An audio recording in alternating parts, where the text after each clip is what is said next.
Assalamualaikum warahmatullahi wabarakatuh. Semoga di hari ini kita selalu dalam kesehatan dan kebarokan, amin. Untuk hari ini akan kita bahas yaitu beberapa faktor penyebab daripada bospom kita ini cepat rusak. Yang pertama mungkin karena faktor usia ya. Jadi faktor usia memang sudah harus saatnya dikalibrasi.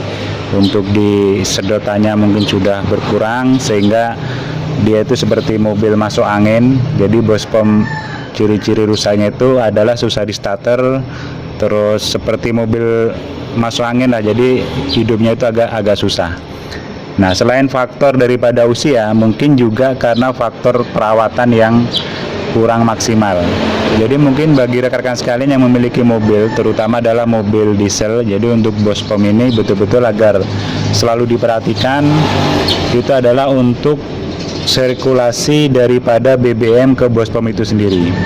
Jadi beberapa faktor penyebab kerusakan di bospom itu salah satunya adalah yang pertama karena kualitas daripada BBM yang jelek. Maka bagi rekan-rekan sekalian untuk membeli BBM terutama adalah yang masih menggunakan solar, biosolar ataupun mungkin DEK ataupun yang lainnya, itu usahakan memang pom bensinnya itu ya rekomendasi lah, karena memang ada beberapa pom bensin itu yang nakal ya. Jadi kalau kita tinggal di suatu kota ya kita tandain atau kita cirenin, istilahnya seperti itu, mana yang kira-kira pom bensin itu recommended untuk kita mengisi BBM ya. Jadi yang pertama adalah kerusakan dari bospom ini itu faktor daripada kualitas BBM yang jelek. Terus yang berikutnya adalah karena adanya air yang masuk ke dalam bospom. Jadi seringnya air itu masuk ke dalam bospom sehingga bisa membuat korosi di dalam komponen bospom atau mungkin karet-karetnya itu menjadi tidak lentur lagi. Nah, air masuk itu salah satu faktornya karena kita jarang untuk membersihkan di sedimen pompa solar. Jadi kalau untuk mobil diesel itu kan ada pompa solar semacam ini ya. Nah, ini pompa solar. Nah, ini pompa solar ya. Jadi pompa solar ini kan dia ada tabung. Ini tabung warna putih.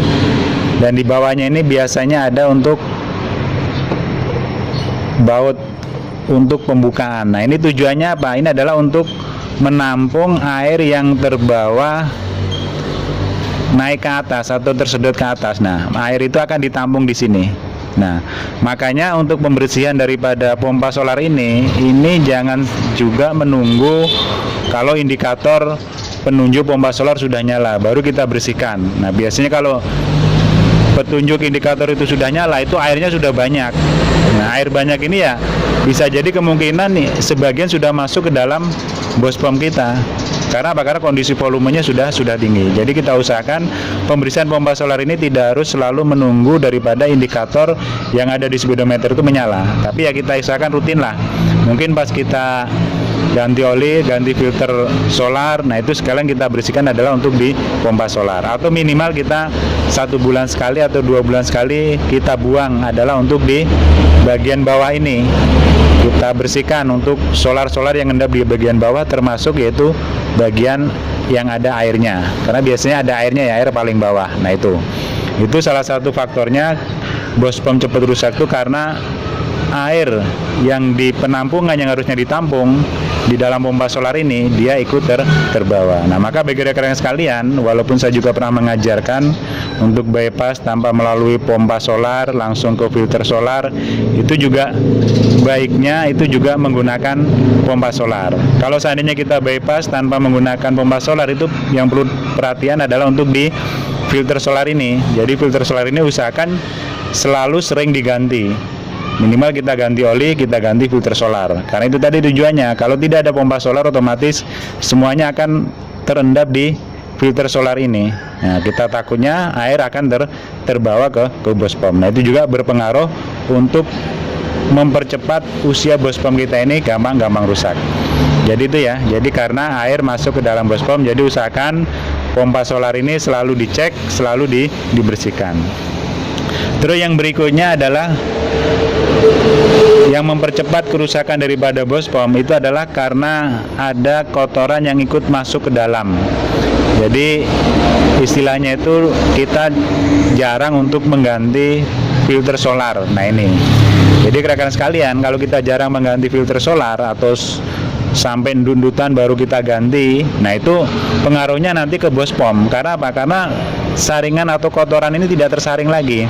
Kalau sudah tidak tersaring lagi, dia akan ikut masuk ke ruang bos pom. Jadi dia akan nyumbat di situ. Nah, lama-lama tersumbat, nah disitulah yang bisa merusak bos pom kita.